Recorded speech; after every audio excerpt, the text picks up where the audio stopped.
So if you're feeling lost after caregiving ends, that is not failure. That's rebirth. And that's what we're talking about today. If you're new to the channel, I'm Fred, and I am here to help people reclaim their identity after caregiving, burnout, and long seasons of putting their life on pause for someone else. I spent about 15 years as a full-time caregiver for my grandmother, and when that chapter ended, I didn't actually know who I was anymore. The silence was deafening. That calendar was so much more empty, and my own reflection didn't even feel familiar. But slowly, and I do mean very slowly, I started to come back to life. And that's what I wanted to share with you today. So if you're in that strange, raw, in-between space right now, here are 5 signs that you're already on your way back. Number 1, you're no longer ashamed of wanting more. At first, even thinking about the future that belonged just to me felt kind of weird. It felt wrong, like I was betraying my grandmother's memory or the role that I had played for so long. I didn't know how not to just care and think about her during the different aspects of the choices I was making for my own life.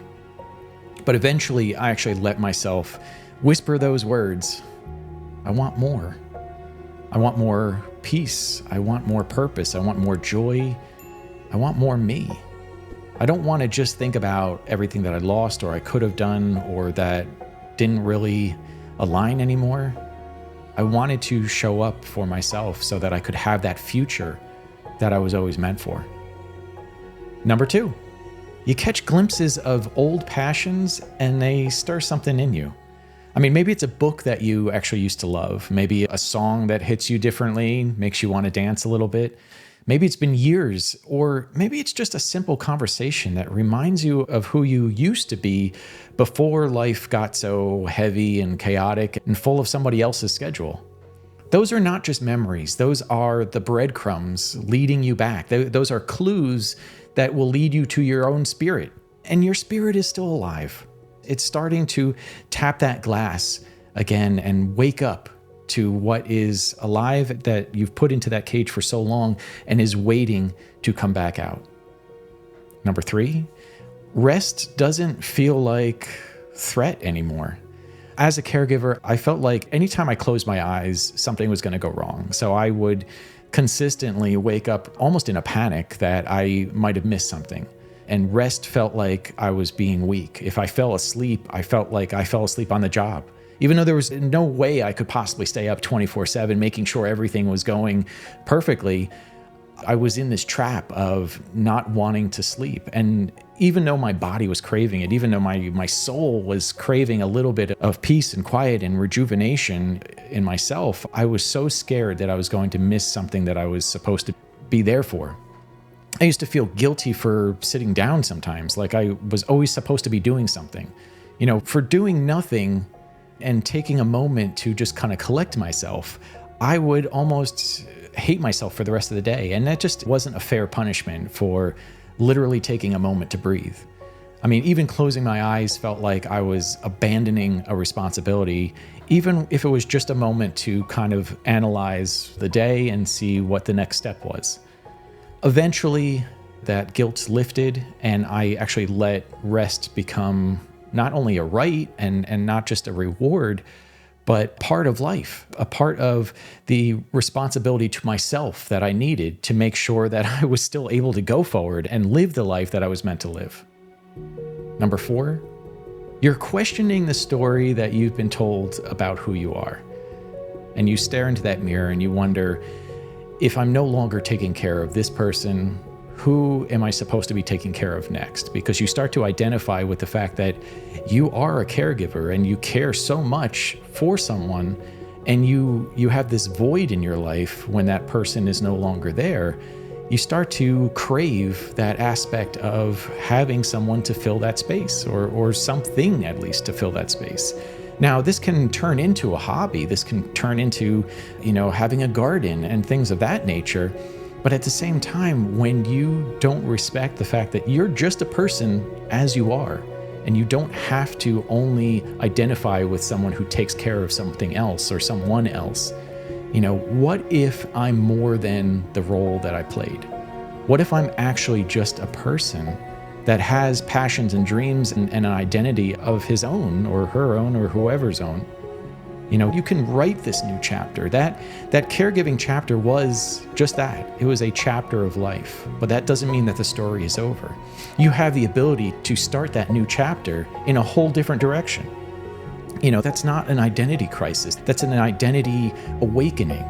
The aspect of stepping forward into that next chapter can be a little scary and a little unfamiliar, but it can be exciting. It can be this new opportunity, this light at the end of the tunnel that you knew was there, but you just couldn't see for so long. But it's presented itself for you to step into. It's never too late to have that next chapter, to find out what your next step is and where that next level of yourself is. Number 5. You're ready to take one small step, even if you're scared. Now, this is kind of a big one because for so long, I kind of stayed in this little whirlpool of not really knowing where to go, not knowing how to kind of get out of who I was. And it felt like I needed to take this massive action to completely upend my life and become a brand new, completely different person. And that's not really what was required. It was really just a tiny shift. I mean, if you think of a plane taking off and going from one city to the other, it's not a massive shift in one direction and then another, and then these massive directional changes. It's these little tiny shifts that allow you to change a trajectory. And all you need is just a little tiny adjustment, and you're going to land in a completely different spot. So it's about that tiny shift, that moment when fear doesn't actually stop you. Now, it might be recording a voice memo to yourself and being able to hear yourself say that it's okay, it's safe. You are giving yourself permission to step into that next chapter. Even just crossing that start line into the new journey is an exciting moment. It can be very scary, but it's also exciting. Signing up for something that you're not really sure about, but it's different. It's a new experience. Maybe even going the opposite, maybe saying no to a pattern that you used to say yes to, or even just putting real clothes on and stepping out of that survival mode, just the functional attire that maybe you've been used to wearing. I know that I wound up feeling like a cartoon character wearing the same thing every single day. And having that moment where I put on something that was a little bit different, but really made me feel stronger and more alive, and going out and having a little bit of a day or an evening to be a person, to be alive, to experience life. The small little things that we can do that make for such big memories.